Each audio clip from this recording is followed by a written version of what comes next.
Rising star Asia cup ପାଇଁ team India घोषणा अधिनायक हेले जितेश शर्मा अनेक युव खेलाड़ी को सुजोग rising star Asia cup team रे पाकिस्तान बॉलर को मुकाबला करिवे वैभव सूर्यवंशी।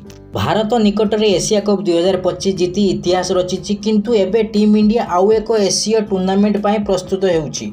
जदियो एसीसी एवं पीसीबी सभापति ए पर्यंत पूर्व एशिया कप ट्रॉफी आनुष्ठानिक भाव में भारत को हस्तांतर करिनाहांती। क्रिकेट प्रेमी आउ एक बड़ खबर आसीछि। राइजिंग स्टार एशिया कप 2025 नवेम्बर 14 रु कतार रे दोहार रे खेला जिवो, जहार फाइनल 23 नवेम्बर रे खेला जिवो। एई टूर्नामेंट बाय बीसीसीआई भारत दल घोषणा करिछि, जेउथिरे अनेक युव एवं उदीयमान खेलाड़ी शामिल अछंती।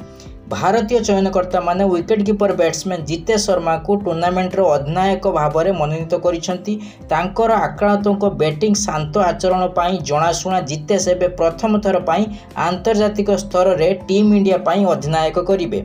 नमन धीर को तांकर उप अधिनायक भाव में नियुक्त करा जायछि। धीर घरोई सर्किट रे असाधारण भाव में भल प्रदर्शन करिसेंती एवं आईपीएल रे तांकर आक्रांतों इनिंग्स द्वारा निजर एक स्वतंत्र परिचय मध्य सृष्टि करिसेंती। राइजिंग स्टार एशिया कप उदीयमान एसीय खेलाड़ी एक प्रमुख प्लाटफर्म भाव में विवेचना करा जाए। एई वर्ष भारतीय दल में अनेक युव नाम शामिल अछि।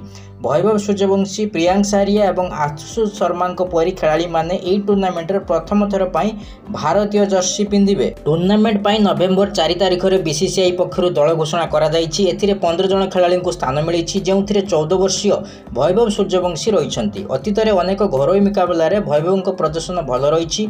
एई टीम रो नेतृत्व नेबे जितेश शर्मा। वैभव जेउ भली भाव रे आगको बढ़ुछन्ति, तांको प्रदर्शन को नै अनेक आकलन करा जाउछि।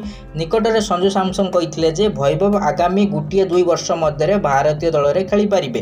तांको भविष्यत ପାଇଁ प्रस्तुति करा जाउछि। एबे भी आहुरी अनेक किछि सिखिबार बाकी रहिथिबा सैमसन कहिथिले। टूर्नामेंट ପାଇଁ भारत, पाकिस्तान, श्रीलंका, बांग्लादेश और अफगानिस्तान निजर ए टीम पठाइबे। सेहिपरि यूएई, ओमान और हांगकांग सेमानकर सीनियर टीम को पठाइबा ପାଇଁ निष्पत्ति नैछन्ति। राइजिंग स्टार एशिया कप ପାଇଁ भारतीय टीम जितेश शर्मा अधिनायक, वैभव सूर्यवंशी, नेहाल वेधेरा, प्रियांश आर्या, आशुतोष शर्मा, नमन धीर, सूर्यांश सगड़े, रमनदीप सिंह, युद्धवीर सिंह चरक, यश ठाकुर, गुरुचरण प्रीत सिंह, विजय कुमार वैक्स, हर्ष दुबे, अभिषेक पोरेल, श्रेयस आर शर्मा।